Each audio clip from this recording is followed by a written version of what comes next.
ॐ अज्ञानतिमिरान्धस्य ज्ञानाञ्जनशलाकया चक्षुरुन्मिलितं येन तस्मै श्रीगुरवे नमः। श्रीचैतन्यमनोभीष्टं स्थापितं येन भूतले स्वयं रूप कदा मह्यं ददाति स्वपदान्तिकं। वन्देऽहं श्रीगुरो शिवतपदकमलं श्रीगुरुन् वैष्णवांश्च श्रीरूपं साग्रजातं सगणरघुनाथान्वितं तं सजीवं साद्वैतं सावधूतं परिजनसहितं कृष्णचैतन्यदेवं श्रीराधा कृष्णपादान् सहगणललिता श्रीविशाखान्वितांश हे कृष्ण करुणा सिन्धु दीनबन्धु जगत्पते गोपेश गोपिकान्त राधाकान्त नमस्तुते तप्त काञ्चन गौराङ्गी राधे वृन्दावनेश्वरी वृषभानुसुते देवी प्रणमामि हरिप्रिये वाञ्छाकल्पतरुभ्यश्च कृपा सिन्धुभ्येव च पतितानां पावनेभ्यो वैष्णवेभ्यो नमो नमः। जय श्री कृष्ण चैतन्य प्रभु नित्यानंद श्री अद्वैत गदाधर श्रीवासादि गौर भक्तवृंद। हरे कृष्ण कृष्ण कृष्ण हरे हरे, हरे राम राम राम हरे हरे। नमो ओम विष्णुपदाय कृष्णपृष्ठाय भूतले श्रीमते भक्तिवेदांत स्वामिनिति नामिने।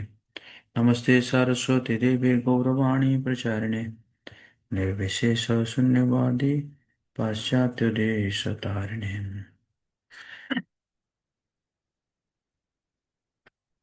गं करोति वाचालं पङ्गुं लङ्घयति गिरिं यत्कृपातमं वन्दे श्रीगुरुदिनतारिणे श्रीचैतन्येश्वरं परमानन्दमाधवम्।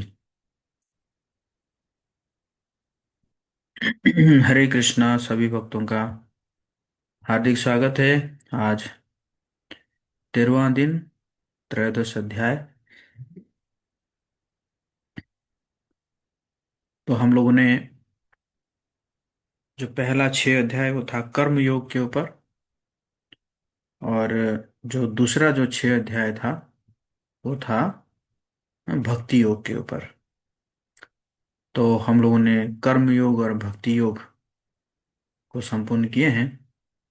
अभी जो 13 अध्याय से जो 18 अध्याय तक ये होगा आपका ज्ञान योग।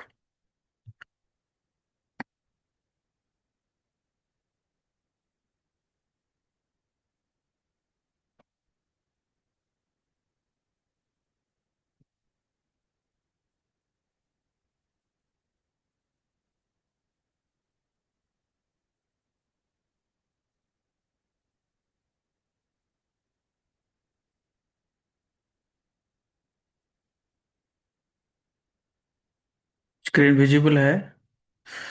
यस और नो?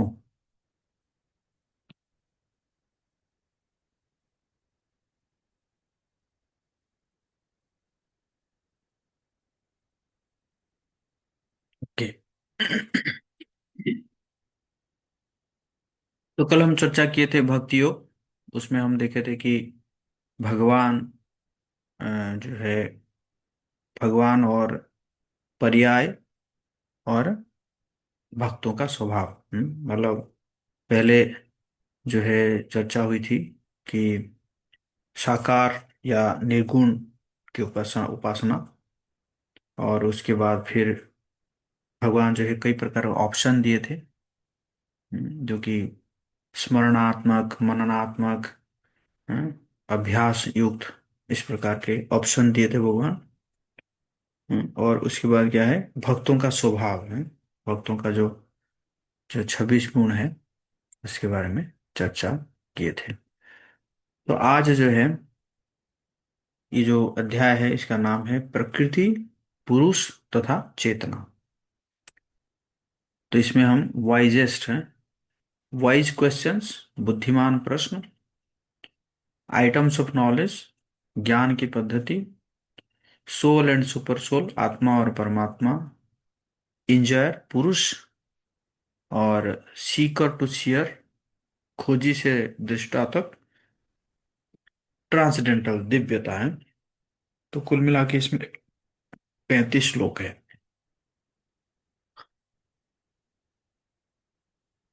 तो हमने देखा कि जो मध्य के जो 6 अध्याय, हम्म, उसमें कृष्ण ने भक्ति योग का वर्णन के साथ साथ जीव, ईश्वर, प्रकृति के जो यथार्थ स्वभाव है और उनके आपसी संबंधों को वर्णन किया। हम्म, जीव, ईश्वर और प्रकृति। सो प्रथम 6 अध्याय में दर्शाया गया कि कैसे, किस प्रकार कर्म भक्ति की ओर ले जाता है, और अंतिम 6 अध्याय में दर्शाएंगे किसी प्रकार ज्ञान भक्ति की ओर ले जाता है। तो पहला था कर्म योग, जो कर्म भक्ति की ओर ले जाएगा, और ये जो आखिर 6 अध्याय है वो क्या है? ज्ञान योग, मतलब ज्ञान कैसे भक्ति की ओर ले जाएगा। तो इस जो 6 अध्याय में कृष्ण अप्रत्यक्ष रूप से केवल भक्ति को सर्वश्रेष्ठ दर्शाते हुए ज्ञान मिश्र भक्ति का भी वर्णन करते हैं। 13वें अध्याय में कृष्ण जो है शरीर, जीव, परमात्मा, प्रकृति के ज्ञान का विस्तृत वर्णन करते हैं। तो अब जो है अर्जुन 6 प्रश्न पूछेंगे। अर्जुन जो है कितना? 6 प्रश्न पूछेंगे। तो हम देखते हैं क्या है वो 6 प्रश्न।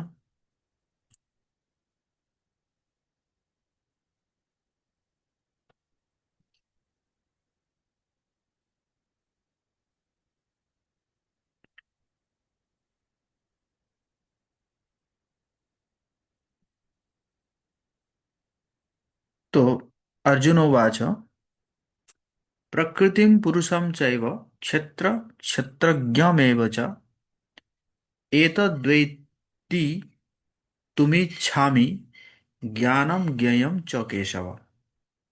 श्री भगवान वाच, इदं शरीरं कौन्तेय क्षेत्रमित्यभिधीयते, एतद्यो वेत्ति तं प्राहुः क्षेत्रज्ञ इति तद्विदः। हम्म?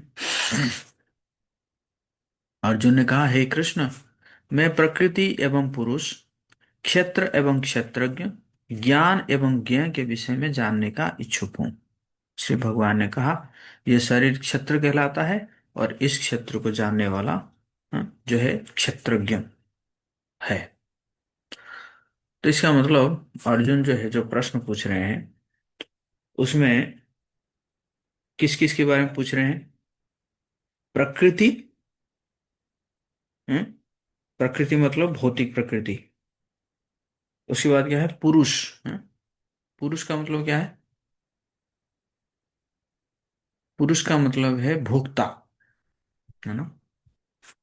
पुरुष का मतलब है भोक्ता। और क्षेत्रम, क्षेत्रम समझ रहे होंगे क्षेत्र क्या है। और क्षेत्रज्ञम, क्षेत्र को जानने वाला कौन है? ज्ञानम, और उसके बाद क्या है? ज्ञेयम, ज्ञान का विषय क्या है। तो ये 6 प्रश्न पूछ रहे हैं।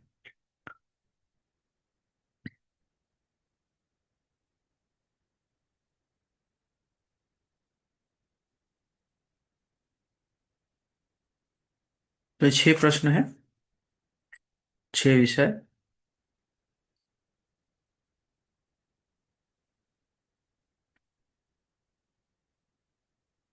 तो हम देखते हैं कि कैसे जो अर्जुन जड़ पदार्थ, आत्मा और ज्ञान के बारे में जिज्ञासा करते हैं। जड़ पदार्थ जो प्रकृति और क्षेत्र है वो प्रकृति है, और आत्मा पुरुष क्षेत्रज्ञ, इस पुरुष कहा जाएगा, और ज्ञान, ज्ञान या ज्ञान ये चेतना, मतलब प्रकृति, पुरुष और चेतना, है ना? तो इसी प्रकार ये जो है अध्याय का शीर्षक है। तो प्रकृति में आ गया प्रकृति और क्षेत्र, पुरुष में आ गया पुरुष और क्षेत्रज्ञ, और चेतना में आ गया ज्ञान और ज्ञेय। तो इसलिए इस विषय का नाम क्या है? प्रकृति, पुरुष और चेतना।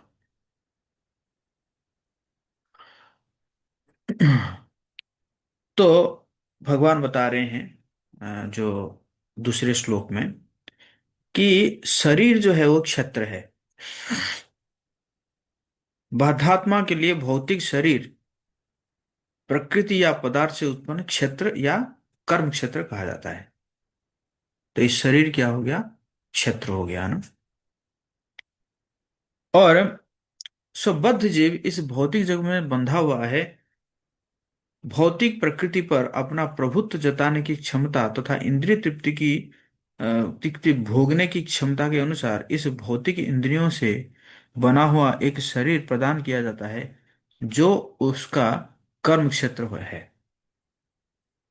तो बद्ध जीव जो है ये भौतिक जगत में तो बंधा हुआ है। हम्म? प्रकृति के तीनों गुणों से बंधा हुआ है।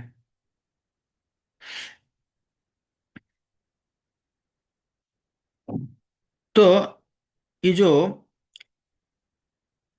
और बद्ध जीव जो क्या करना चाहता है, भौतिक प्रकृति के ऊपर प्रभुत्व जताने की क्षमता, है ना, क्षमता चाहता है, या इंद्रिय तृप्ति भोगने की क्षमता चाहता है।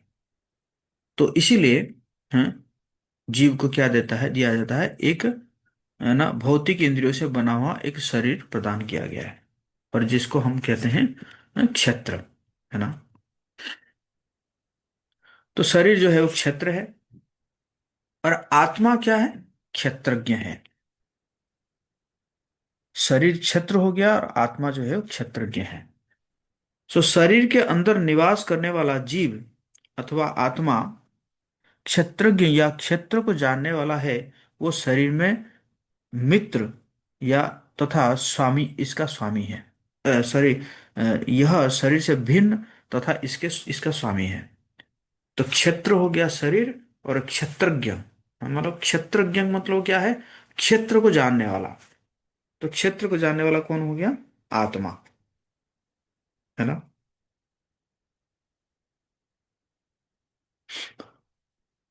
तो क्षेत्र जो है एक अस्थाई भौतिक वस्तु है, लेकिन क्षेत्रज्ञ जो है शाश्वत है। जैसे शरीर जो है क्या है? अस्थाई है, भौतिक है। लेकिन इस क्षेत्र को जानने वाला जो क्षेत्रज्ञ, वो क्या है? वो शाश्वत है। स्वयं को शरीर मानने वाले लोग क्षेत्र को नहीं जानते, क्योंकि वे शरीर के वास्तविक स्वभाव और कार्य को नहीं जानते हैं, है ना। तो जो अपने आप को शरीर मानते हैं, देहात्म बुद्धि है, बुद्धि में है ना, क्षेत्र को नहीं जानते हैं क्योंकि वे शरीर के वास्तविक स्वभाव और कार्य को भी नहीं जानते हैं, है ना। शरीर का क्या स्वभाव है, उसका क्या कार्य है, उसको नहीं जानते हैं। अच्छा, कृष्ण भी क्षेत्रज्ञ है। आत्मा तो क्षेत्रज्ञ है ही है, साथ साथ कृष्ण भी क्षेत्रज्ञ है। सो परमात्मा रूप में मैं भी समस्त शरीरों में क्षेत्र को जानने वाला हूं। क्षेत्रज्ञम चापि मां विद्धि सर्व क्षेत्रसु भारत। हम्म? तो भगवान कह रहे हैं कि एक तो आत्मा तो क्षेत्रज्ञ है, और साथ साथ मैं भी परमात्मा के रूप में मैं भी क्षेत्रज्ञ हूँ, क्योंकि मैं भी जानता हूँ उस शरीर को जो है, मैं भी जानता हूँ। हाँ। शरीर इंद्रियों से युक्त है। कृष्ण ऋषिकेश समस्त शरीरों की इंद्रियों के नियामक है। शरीर के दो क्षेत्रज्ञों में परमात्मा सभी शरीरों के प्रधान क्षेत्रज्ञ है। वे अच्युत है, और जीवात्मा च्युत और अधीन है। तो ये दोनों में अंतर क्या हुआ? कि ये जो परमात्मा है वो एक ही होकर भी ये सभी शरीर में क्या है? क्षेत्रज्ञ है ना। और ये जो क्षेत्रज्ञ है, परमात्मा क्षेत्रज्ञ जो है वो अच्युत है, लेकिन जीव जो है क्या है? अच्युत है ना। जीव जो है का जो है वो गिर जाता है। आध्यात्मिक जगत से भौतिक जगत में गिर जाता है ना, लेकिन अच्युत जो है वो नहीं गिरता है। हम्म? और फिर क्या है, कह रहे हैं कि अब क्या है? ज्ञानम, है? ज्ञानम, भौतिक शरीर, भौतिक शरीर और इसके ज्ञाता, आत्मा तथा परमात्मा की परिपूर्ण ज्ञान, क्षेत्र क्षेत्रज्ञयों ज्ञान ज्ञोर ज्ञानम यतज्ञान यतज्ञानम है, ऐसा मेरा मत है। मतम ममा है। ज्ञानम का मतलब क्या हुआ कि शरीर और इसके ज्ञाता आत्मा तथा परमात्मा का परिपूर्ण ज्ञान है ना। तो ये जो है, ये शरीर के बारे में जानना, उसके क्षेत्रज्ञ के बारे में जानना, है ना।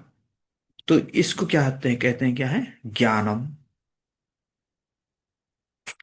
सो वास्तविक ज्ञान का अर्थ है ईश्वर जीव प्रकृति के पृथक अस्तित्व को समझना, यद्यपि ये मिश्रित है। इसका जो है बाद में भगवान करते हैं, है ना। तो ज्ञान क्या हुआ? ज्ञान हुआ कि शरीर क्या है, और आत्मा जो है ये ईश्वर क्या है, जीव क्या है, और प्रकृति क्या है, और उसका पृथक पृथक अस्तित्व को समझना।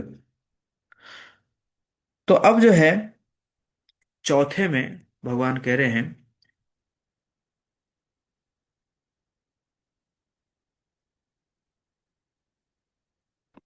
जैसे शरीर है, शरीर धीरे धीरे डेवलप करता है ना।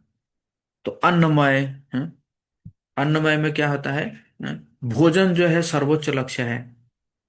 प्राणमय अपने जीवन को संरक्षित करना चाहता है, स्थूल। फिर ज्ञानमय, मन बुद्धि भावनाओं, हम्म, सौंदर्य शास्त्र आदि की सूक्ष्म परस्पर क्रियाओं की सराहना करता है और उन्हें सर्वोच्च मानता है। विज्ञानमय, आत्मा या ब्रह्म सर्वोच्च लक्ष्य है। आनंदमय व्यक्ति उसके और परमात्मा के बीच के जो भेद को अनुभव करता है और परमपिता परमात्मा के साथ प्रेम पूर्वक संबंध स्थापित करता है। तो इस प्रकार के शरीर होता है ना। अन्नमय शरीर, प्राणमय शरीर, ज्ञानमय शरीर, विज्ञानमय शरीर और आनंदमय शरीर।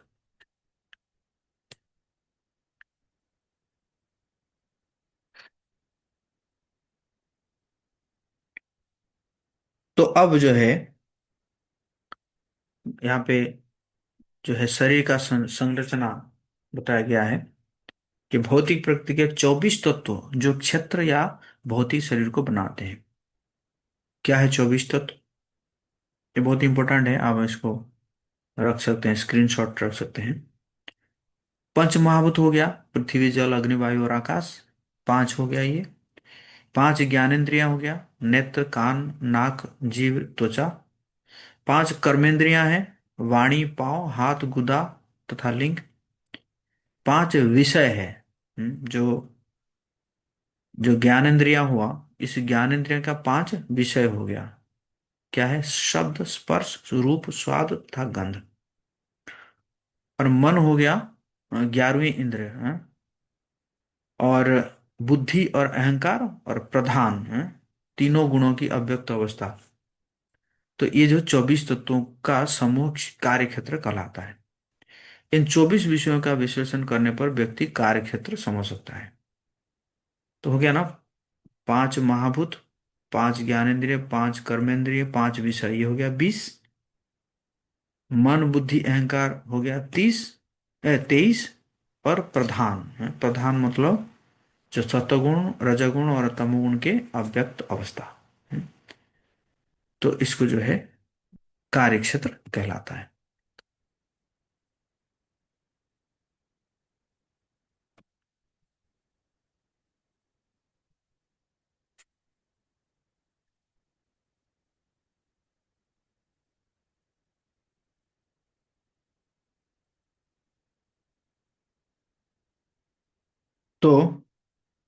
तो 4 नंबर श्लोक में भगवान कह रहे हैं कि ये क्षेत्र और क्षेत्र के बारे में 6 विषय है।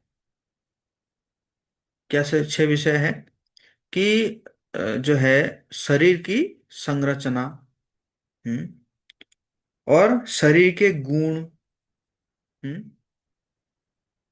यादृक, और शरीर में होने वाले जो है परिवर्तन, और शरीर का उद्गम, और शरीर को जानने वाले का स्वरूप।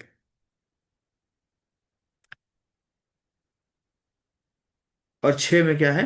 शरीर को जानने वाली शक्तियां, यत प्रभाव। तो ये छह चीज जो है यहाँ पे वर्णन हुआ है ना।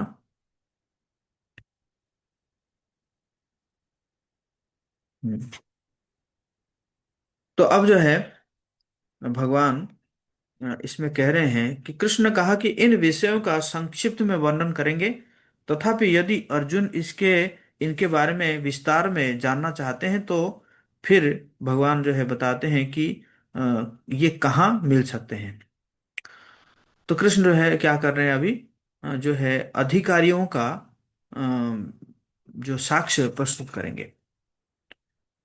तो भगवान कह रहे हैं कि अनेक ऋषियों ने इस ज्ञान के का वर्णन विभिन्न वैदिक ग्रंथों में, विशेषकर वेदांत सूत्र में पूर्ण तर्क और विचार के साथ किया है। तो यहाँ पे देख रहे हैं हम, हालांकि कृष्ण जो है वो परम भगवान है ना। कृष्ण परम भगवान है, जो ज्ञान की व्याख्या करने में सर्वोच्च प्रमाण है के रूप में वो अपनी स्थिति स्थापित कर चुके हैं। और उन्होंने कहा कि मेरा मत है, फिर भी वे अपनी बात को पुष्टि करने के लिए दो अन्य अधिकारियों, ऋषियों तथा शास्त्र का प्रमाण देते हैं। इस प्रकार कृष्ण गुरु की भूमिका में साधु और शास्त्र के संदर्भ को प्रस्तुत करते हैं, है ना। तो भगवान हालांकि हर जगह में कह चुके हैं कि मेरा जो मत है वो सर्वोच्च है, लेकिन फिर भी भगवान क्या कर रहे हैं, है ना, रेफरेंस दे रहे हैं, ऋषि और शास्त्रों का रेफरेंस दे रहे हैं।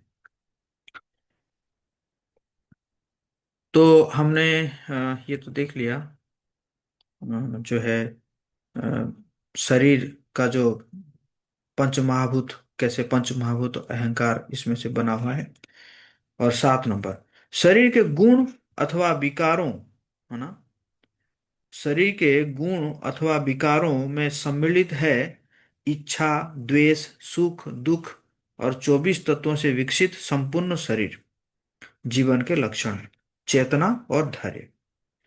तो यहाँ दिए दिए गए जो गुण जो है वो विस्तृत नहीं है, कुछ अन्य गुण भी है, जैसे दृढ़ संकल्प, अनिश्चितता, विश्वास, विश्वासहीनता, दृढ़ता, दृढ़ता की कमी, विनम्रता, भय आदि, ये सभी मन से उत्पन्न होते हैं।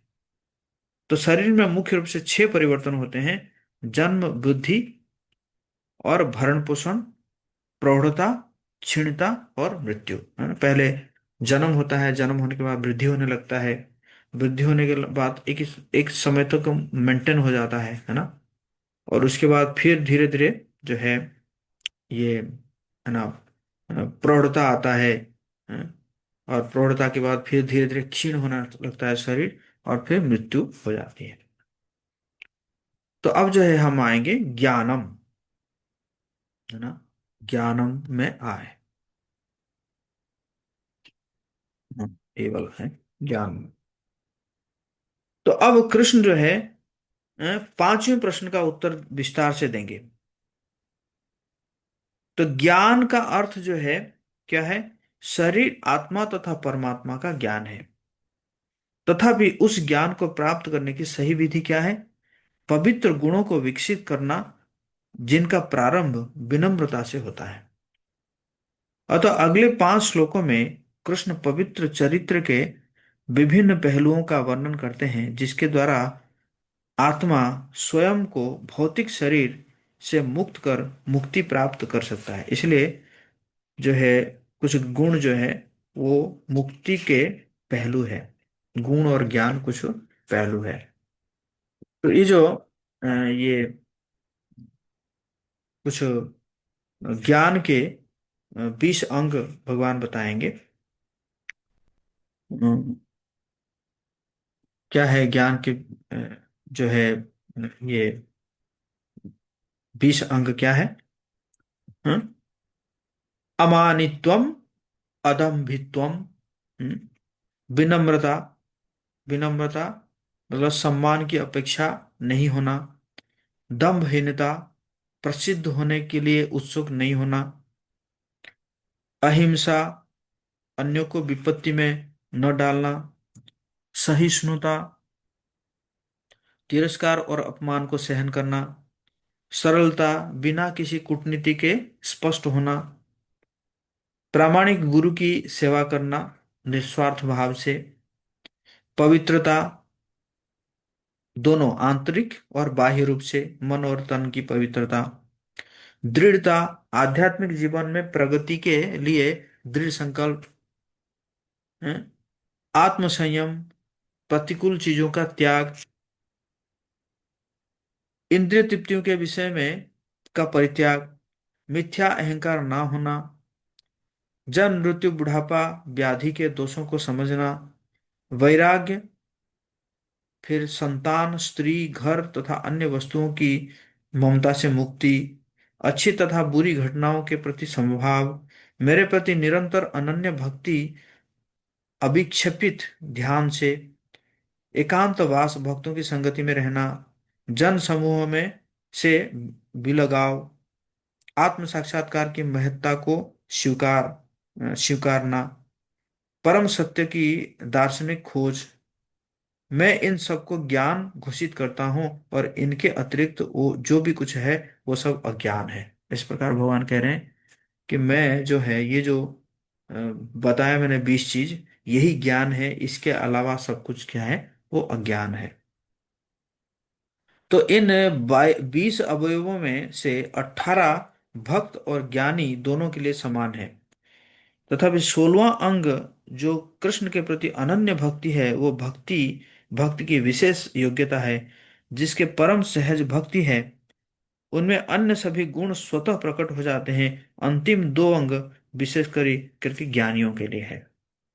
तो जो अनन्य भक्ति है, तो अनन्य भक्ति से क्या हो जाता है ना, भक्तों के अंदर बाकी सब गुण भी अपने आप ही आ जाता है। अब जो है हम देखेंगे ज्ञेयम, ज्ञान का विषय क्या है ना, इसके बारे में हम देखेंगे। तो ज्ञान प्राप्ति की विधि सिखाने के बाद कृष्ण अब बताएंगे कि उन विधियों से क्या ज्ञान जो है किया जाए, अर्थात ज्ञेयम।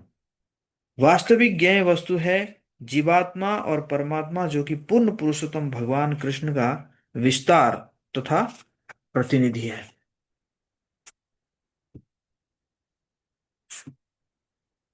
तो अब जो है भगवान कह रहे हैं, जो 13 नंबर श्लोक में कह रहे हैं कि ज्ञेय को जानकर तुम क्या होगे, मुक्ति प्राप्त करोगे, है ना। और ब्रह्मन, जीवात्मा अनादि है और मेरे अधीन है। अनादि अनादि मत परम ब्रह्म, और इस भौतिक जगत के कार्य कारण से परे स्थित है ना। तो इस प्रकार यहाँ पे भगवान वर्णन कर रहे हैं।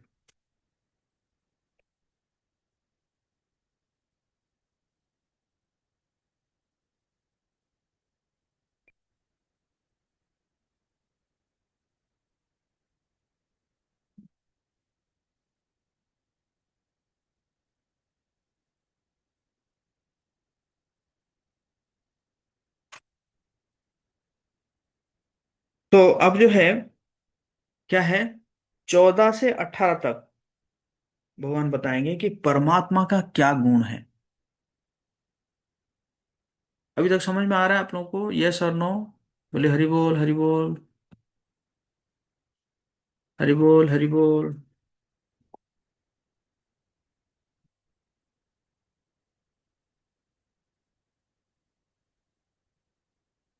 Okay okay.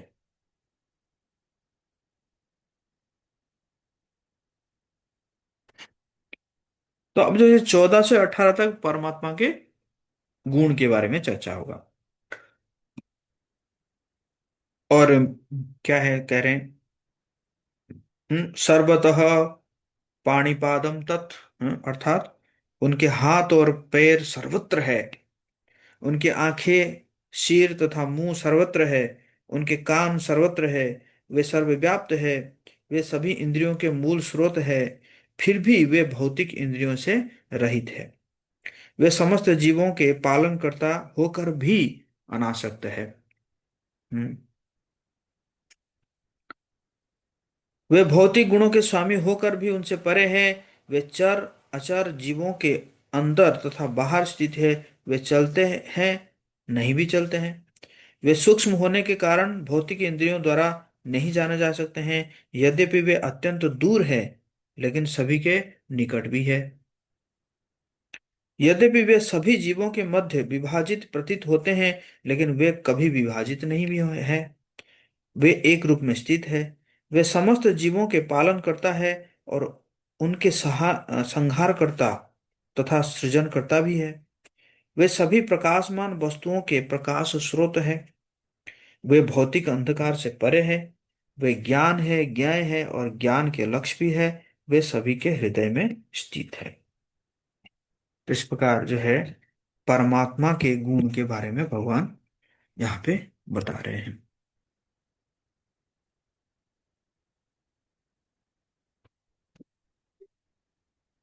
तो तो फिर भगवान कह रहे हैं कि इस प्रकार मैंने शरीर, ज्ञान तथा ज्ञेय का संक्षिप्त वर्णन किया है। इसे केवल मेरे भक्त समझते हैं और इस तरह मेरे स्वभाव को प्राप्त करते हैं। ये तीनों मिलाकर विज्ञान कहलाते हैं। शरीर, ज्ञान और ज्ञेय, ये तीनों को मिला के क्या कहते हैं? विज्ञान कहा जाता है ना। अब जो है 20 से 26 तक प्रकृति, पुरुष तथा उनका संयोजन के बारे में चर्चा होगी। 20 से 26 तक।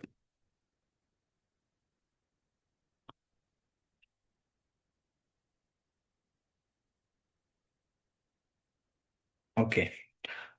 तो कृष्ण ने परमात्मा को क्षत्रज्ञ के रूप में वर्णित किया। अब वे यह वर्णन करेंगे कि किस प्रकार जीव जो क्षत्रज्ञ है भी है, वो माया के संपर्क में आता है।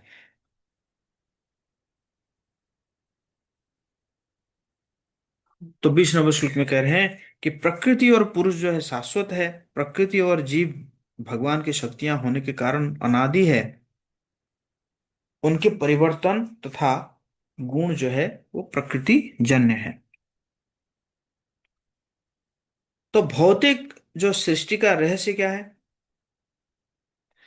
सृष्टि के पूर्व भौतिक प्रकृति और जीवात्माएं परमेश्वर महाविष्णु में सुषुप्त रहती है ना। महाविष्णु जब श्वास ले लेते हैं तो उसी में सुषुप्त रहते हैं ना।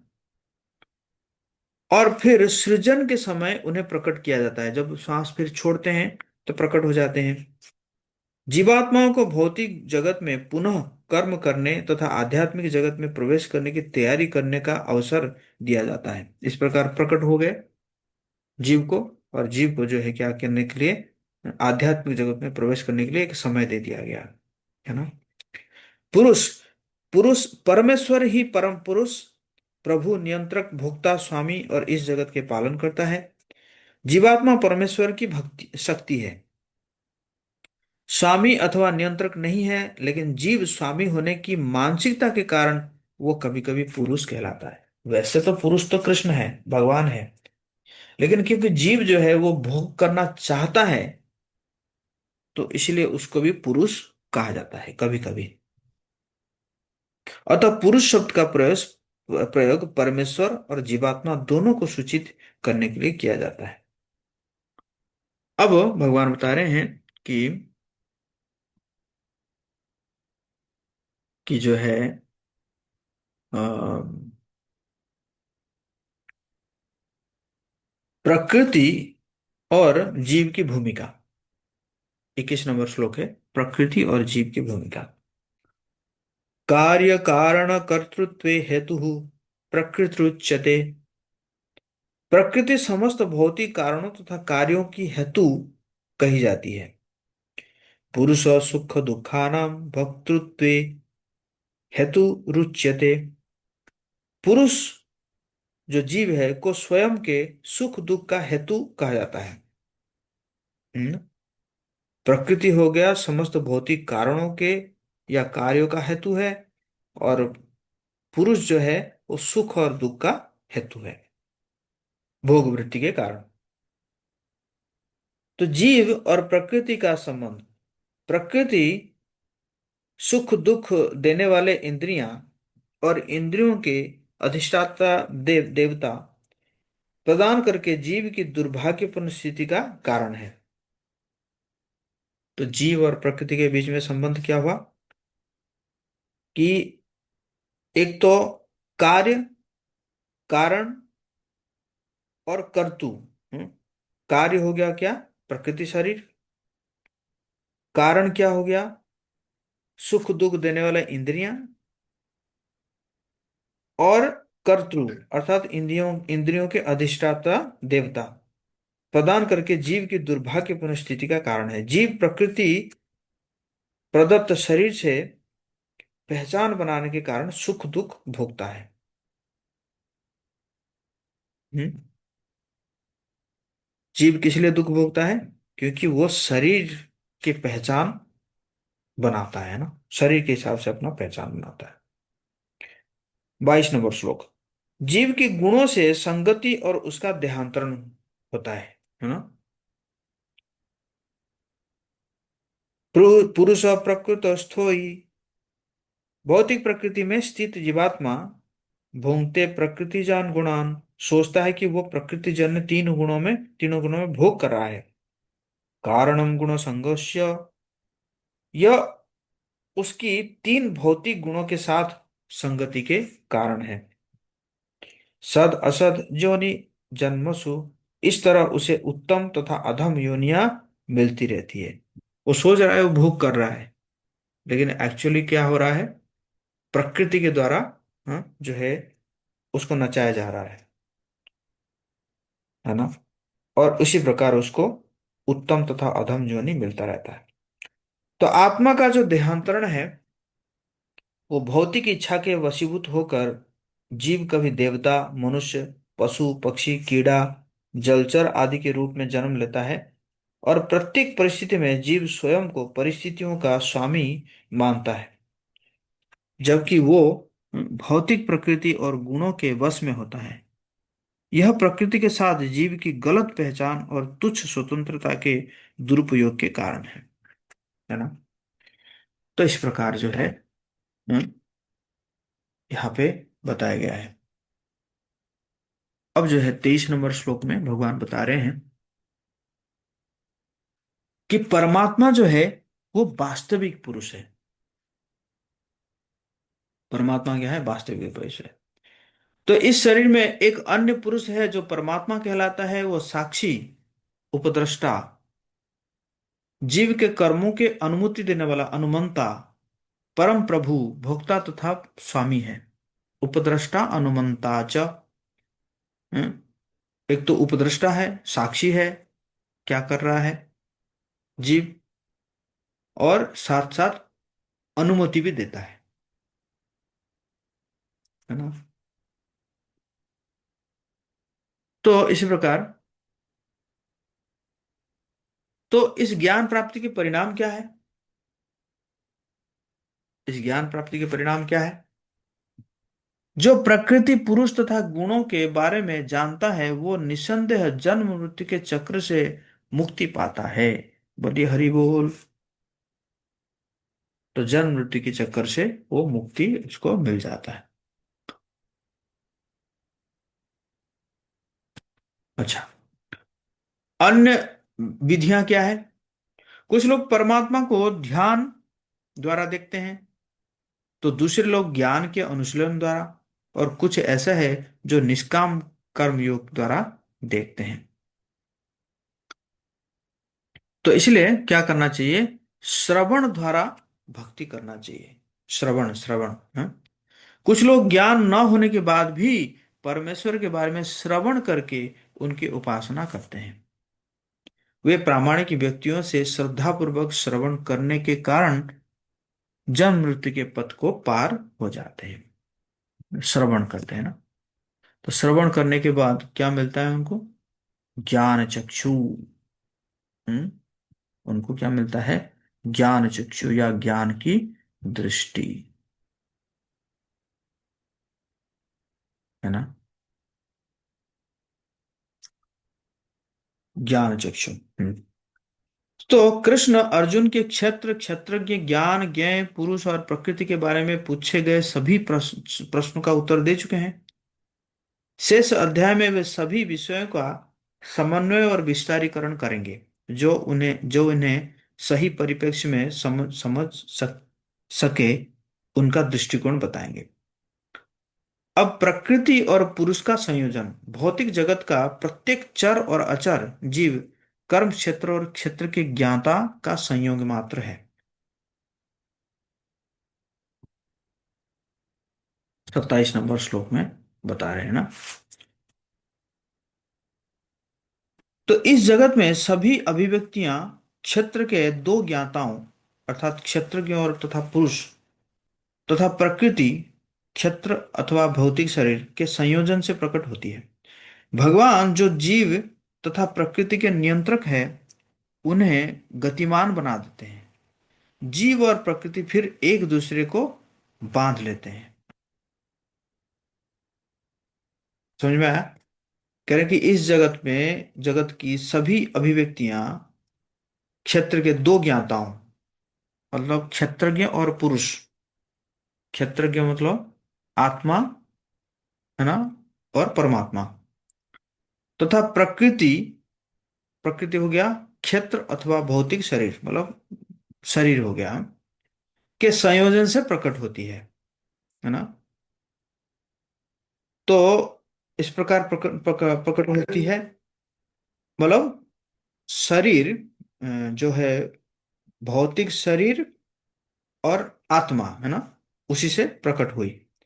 भगवान जो जीव तथा प्रकृति के नियंत्रक है, उन्हें गतिमान बना देते हैं ना। तो भगवान जो है परमात्मा के रूप में वो क्या कर देते हैं? गतिमान बना देते हैं ना। मतलब आत्मा और शरीर तो है, लेकिन भगवान क्या करते हैं? इसको गतिमान बनाते हैं। जीव और प्रकृति फिर एक दूसरे के को बांध लेते हैं, है ना। अब जो है जीव मतलब आत्मा और प्रकृति जो है फिर एक दूसरे को क्या करते हैं? बांध देते हैं। तो इसी प्रकार वास्तविक दृष्टा का परमात्मा के प्रति दृष्टिकोण, जो वास्तविक दृष्टा है उसका परमात्मा के प्रति दृष्टिकोण क्या होता है? समम सर्वेषु भूतेषु। हाँ? परमात्मा सभी जीवों के प्रति समभाव रखते हैं। वो इस प्रकार दृष्टि से देखता है। तिष्ठन्तम परमेश्वरम, वे सभी देवधारियों के हृदय में निवास करते हैं। विना विनाश्य स्व विनाश्यंतम, वे अविनाशी है और नश्वर शरीर में स्थित है। न तो आत्मा और न ही परमात्मा का कभी विनाश होता है। यह पश्यति स पश्यति, जो इस प्रकार समझता है वही वास्तविक में क्या है? वो दृष्टा है। इस प्रकार वास्तविक ज्ञान के कारण जिसकी उन्नत दृष्टि होती है, वो भगवान को जीव से भिन्न लेकिन प्रकृति से युक्त जीव में स्थित देखता है। तो ऐसे उन्नत दृष्टि का परिणाम क्या है? परिणाम क्या है? कि परिणाम यह है, समम पश्यन्ति ही, समम समम पश्यन्नि सर्वत्र समवस्थितमीश्वरम। जो व्यक्ति परमात्मा को सर्वत्र तथा प्रत्येक जीव में समान रूप में रूप से स्थित उपस्थित देखता है, वो क्या होता है? हिनत्स्यात्मात्मानम, वो अपने विचलित मन द्वारा स्वयं को भ्रष्ट नहीं करता। ततो याति पराम गतिम, इस तरह वो आध्यात्मिक जगत प्राप्त करता है। बोले हरि बोल। हम्म? तो इस प्रकार जो है 30 से 35 तक क्या है? जीव और प्रकृति के प्रति वास्तविक दृष्टा का दृष्टिकोण क्या है? तो क्या दृष्टिकोण है? प्रकृति करता है सभी भौतिक कर्म, जो है शरीर द्वारा संपन्न होते हैं, जो प्रकृति अ, जो है जनित है। और जीव अकर्ता है, जीव कोई कार्य नहीं करता। जो इस प्रकार देखता है वह वही यथार्थ में देखता है। हम्म, अर्थात जो है उसको क्या है? ब्रह्मन। आवाज क्लियर आ रही है मेरी?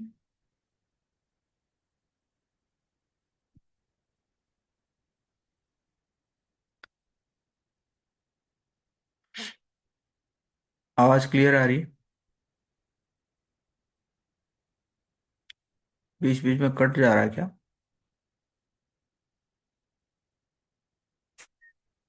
Okay okay.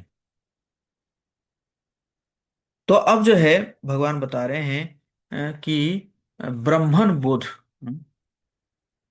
ब्रह्मन बोध भिन्न भौतिक शरीर होने के कारण विभिन्न स्वरूपों को देखना भौतिक दृष्टि है। विवेक दृष्टि यह देखना है कि किस प्रकार समान आध्यात्मिक स्वरूप वाले जीव सर्वत्र फैले हुए हैं। ऐसी दृष्टि से ब्रह्म बोध प्राप्त होता है, ब्रह्म संपद्यते। वास्तव जो वैश्विक प्रलय के समय देवता और मनुष्य जैसे अनेक रूप धारण किए हुए सभी जीव इन भेदों को त्याग कर प्रकृति में प्रवेश कर एक हो जाते हैं, एक स्तंभ। ब्रह्मांड की सृष्टि के समय वे अनेक रूप लेकर प्रकृति से पृथक हो जाते हैं।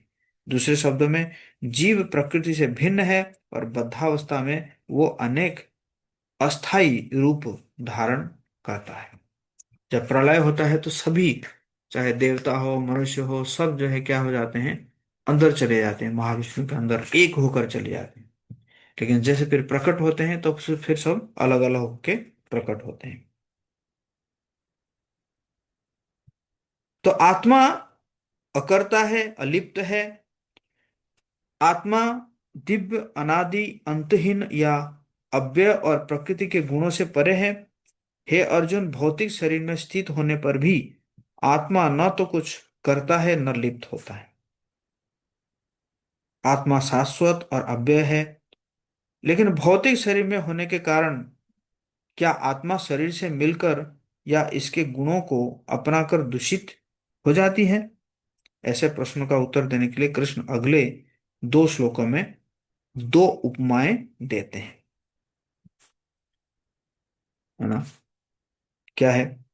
आत्मा पदार्थ के साथ मिश्रित नहीं होता।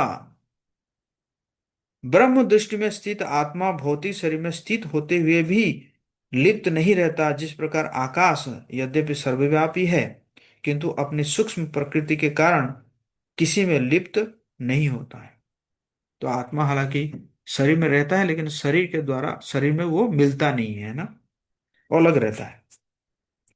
आत्मा संपूर्ण शरीर को चेतना से प्रकाश करती है, जिस प्रकार सूर्य अकेले इस पूरे ब्रह्मांड को प्रकाशित करता है। तो इस प्रकार दो एग्जाम्पल यहाँ पे भगवान देते हैं। हम्म, तो सारांश क्या है? अब चेतना पदार्थों के मिश्रण से उत्पन्न नहीं होती, यह आत्मा का लक्षण है। चेतना क्या है? चेतना जो है आत्मा का लक्षण है। Consciousness is the symptom of soul. एक शरीर विशेष की आत्मा दूसरे शरीर से संबंधित नहीं होते हैं, लेकिन परमात्मा जो आत्मा के सखा के रूप में समस्त शरीर में स्थित है, सभी शरीरों के प्रति सचेष्ट है। परम चेतना तथा व्यष्टि चेतना में यही अंतर है। हम्म? व्यष्टि चेतना क्या है? वो अलग अलग अलग अलग है, लेकिन परम चेतना जो है वो एक ही है और सभी शरीरों में है। तो सारांश क्या है?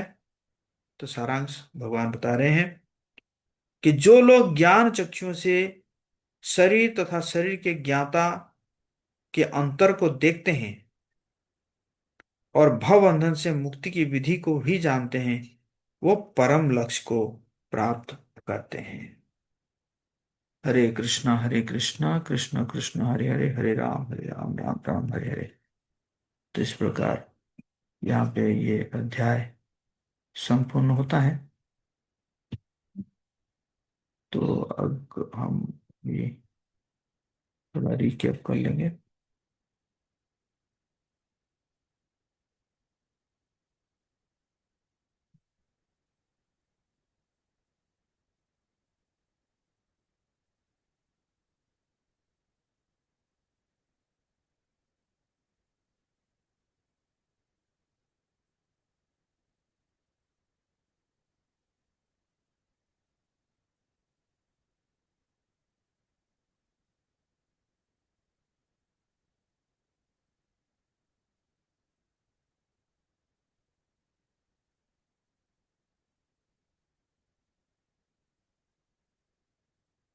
अभी मैं प्रश्न उत्तर नहीं ले रहा हूँ अभी, रिकेप करूंगा उसके बाद जाके।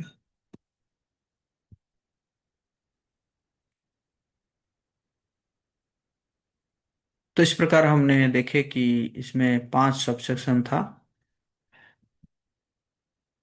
तो अर्जुन के पहले 6 प्रश्न थे। शरीर, आत्मा, परमात्मा, प्रकृति का संबंध। तो 6 प्रश्न क्या था?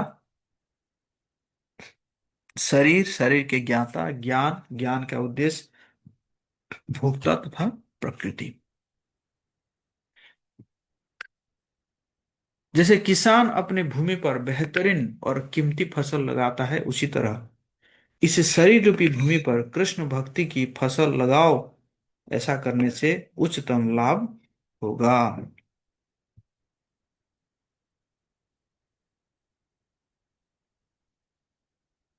और जैसे मकान, मकान मालिक, है ना, और किराएदार,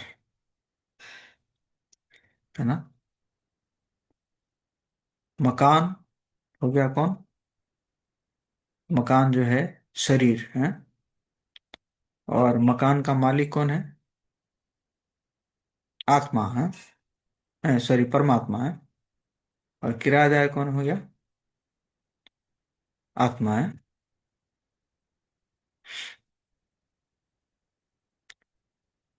तो परमात्मा और आत्मा के बीच में ये क्या है, अंतर क्या है? परम ज्ञाता जो सारे शरीरों को ज्ञाता है, आत्मा सिर्फ स्वयं शरीर के ज्ञाता है। परमात्मा परमेश्वर परम नियंत्रक, और आत्मा जो है अप्रधान स्वामी एवं नियंत्रक है। परमात्मा अच्युत, सदैव जीवात्मा से श्रेष्ठ। और आत्मा जो है क्या, भूल चूक करने वाला और अधीन, है ना। आत्मा च्युत है और परमात्मा अच्युत है। तो शरीर, आत्मा और परमात्मा, और उसके बारे में दिव्य ज्ञान। तो भगवद गीता के सिद्धांतों के अध्ययन के उपरांत यह आवश्यक है कि हम उन्हें भक्ति योग के द्वारा जीवन में उतारे।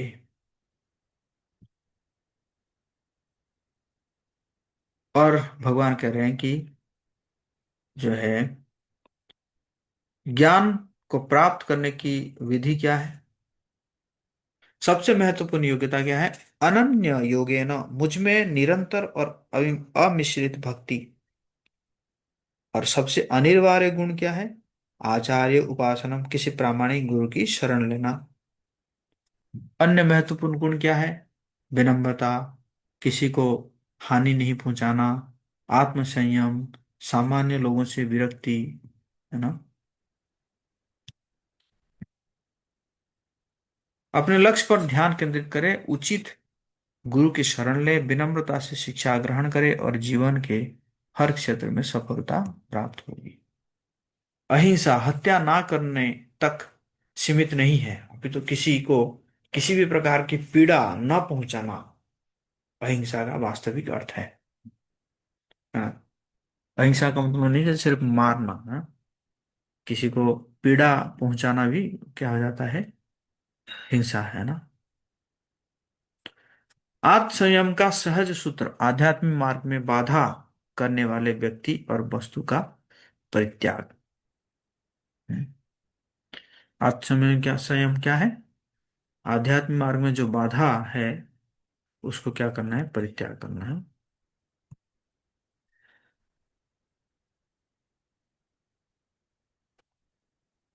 तो आत्मा के गुण क्या है? नित्य, न जन्म न मृत्यु, अनादि, कृष्ण के अधीन और सदैव निर्भर, भौतिक जगत के कारण प्रभाव से परे।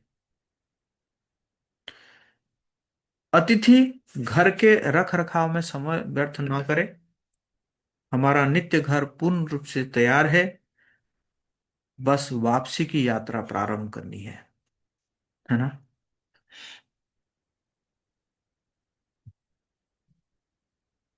और परमात्मा के गुण क्या है? सर्वव्यापी, जीवात्माओं के भीतर और बाहर है, इंद्रियों के मूल कारण, लेकिन स्वयं की कोई इंद्रियां नहीं है। भगवान जो है ऋषिकेश है, वो इंद्रियों के स्वामी है ना?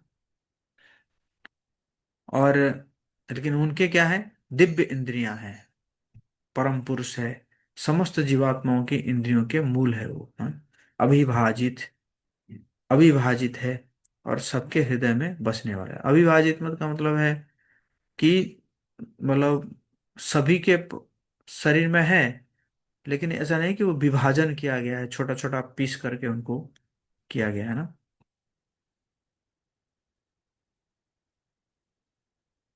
तो मैं शरीर हूं, ये क्या है? निराशात्मक है, लेकिन मैं आत्मा हूं, ये क्या है? मुक्तिप्रद है।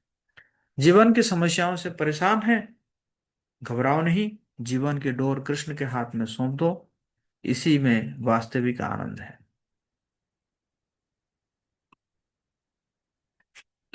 परम पुरुष कौन है ना? जीवात्मा के गुण, प्रकृति के गुण, और परमात्मा के गुण और पूर्णता की प्राप्ति। और जीवात्मा के गुण अनादि, प्रकृति को भोगने की इच्छा के कारण अस्तित्व के लिए घोर संघर्ष, भौतिक प्रकृति, निराशा, और कर्म तथा इच्छा के आधार पर 84 लाख योनियां। प्रकृति के गुण क्या है? अनादि, अल्पकालिक अभिव्यक्ति, परिवर्तनशील, जीव को के भोगने की व्यवस्था देती है प्रकृति, और तीनों गुणों द्वारा जीव पर नियंत्रण भी करता है।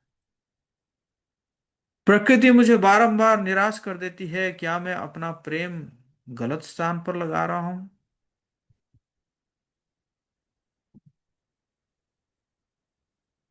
तो परमात्मा के गुण, परम भोक्ता, परम ईश्वर, परम साक्षी और परम अनुमति। सावधान, कृष्ण हमें देख रहे हैं ना।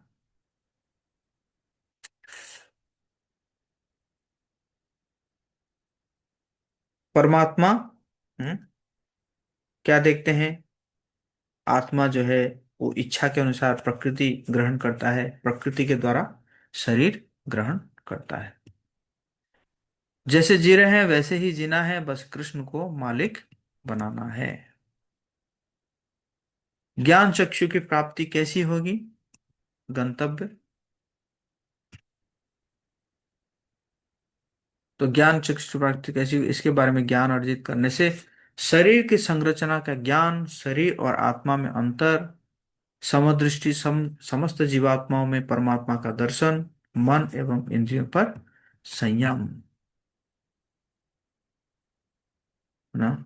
तो कृष्ण की सेवा में मन और इंद्रियों को लगाना आत्म संयम का सहज और सरल उपाय है। तो सकारात्मक कार्यों में मन, बुद्धि और इंद्रियों को लगाना निश्चित रूप से बनावटी संयम की अपेक्षा सहज और सरल उत्तम है, और उत्तम है ना? मतलब बनावटी संयम से, जैसे कोई अगर बनावटी संयम मतलब ये हुआ कि ध्यान करने बैठ गया, है ना, और मैं कोई एकदम इंद्रिय संयम कर रहा हूं, उससे बढ़िया क्या है? अपना मन, बुद्धि और इंद्रियों को क्या करना है? जो है अ, लगाना है, सकारात्मक कार्य में लगाना है। हरे कृष्णा कृष्ण कृष्ण हरे हरे, हरे राम राम राम हरे हरे। अब किसी का कोई प्रश्न है तो पूछ सकते हैं।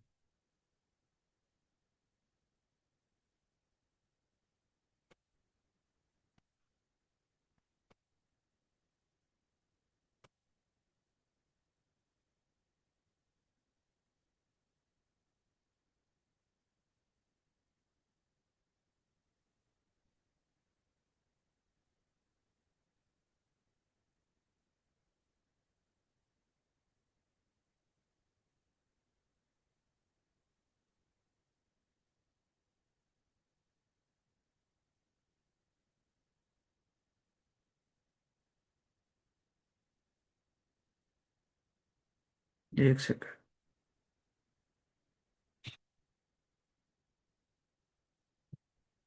जी, नीतू कुमारी।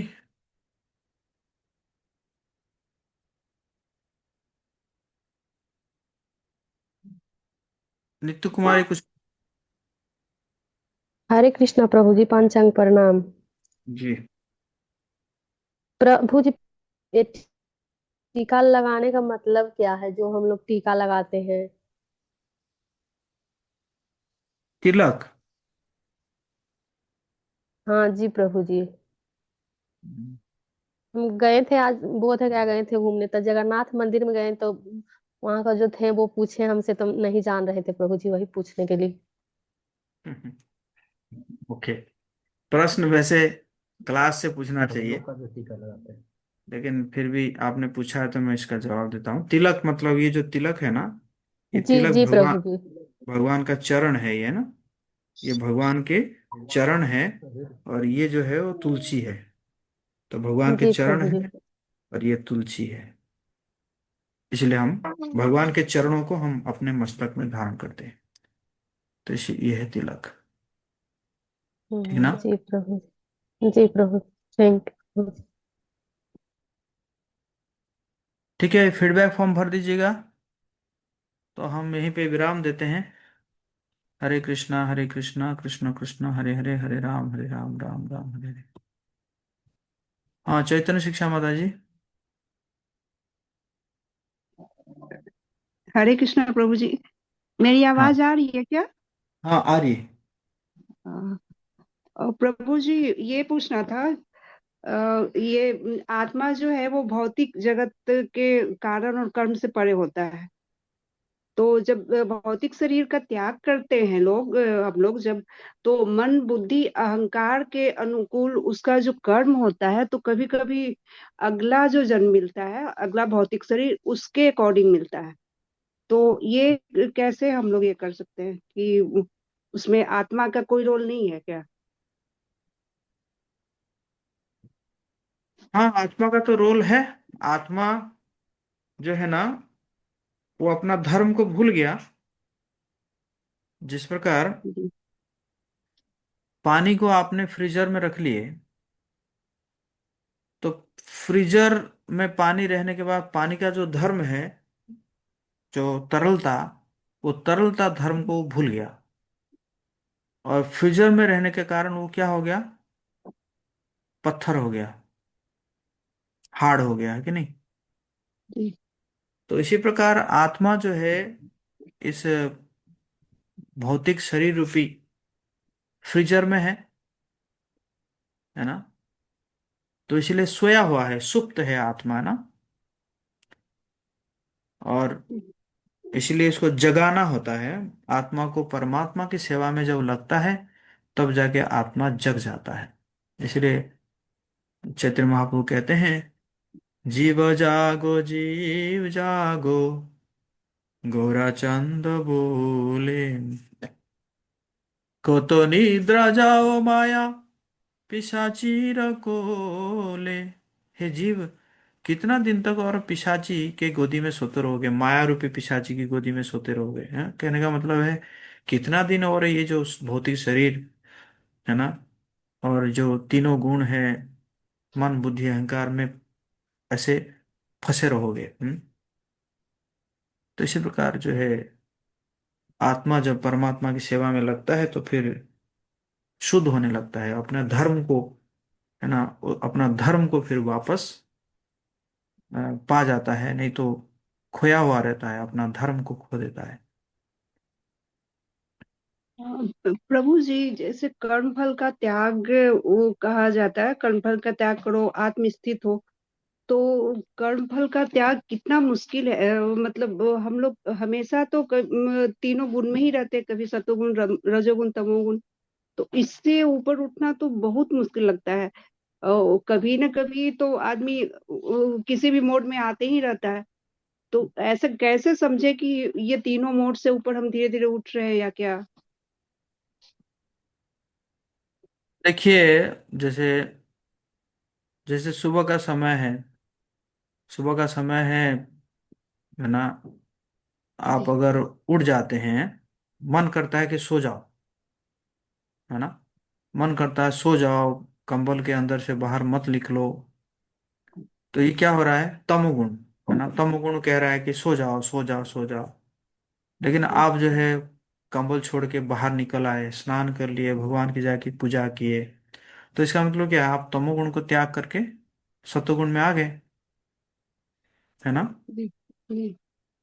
कभी जो है मन कर रहा है कि चलो बाहर की चीज खा लेते हैं, बाहर से चटपटा कुछ खा लेते हैं, है ना, तो ऐसी मसालेदार चीज खा लेते हैं, बढ़िया एकदम फास्ट फूड खा लेते हैं, क्या है? रजोगुण है।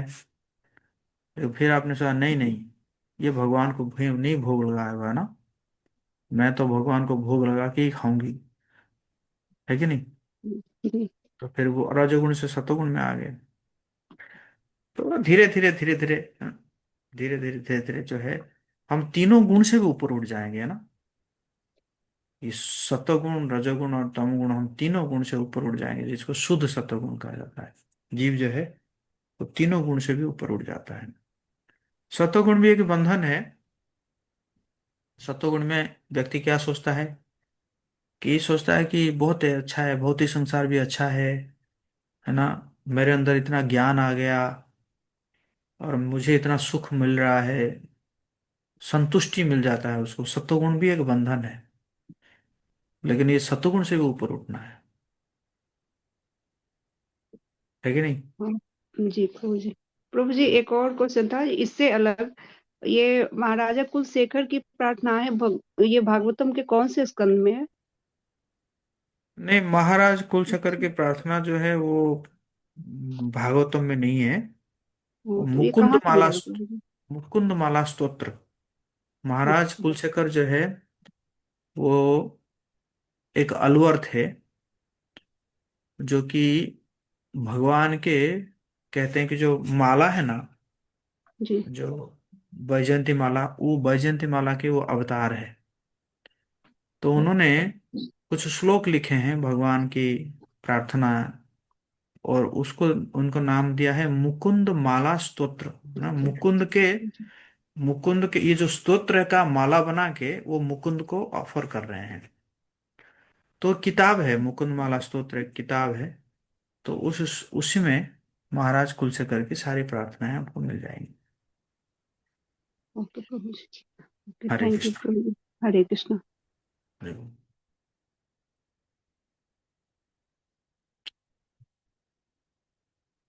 तो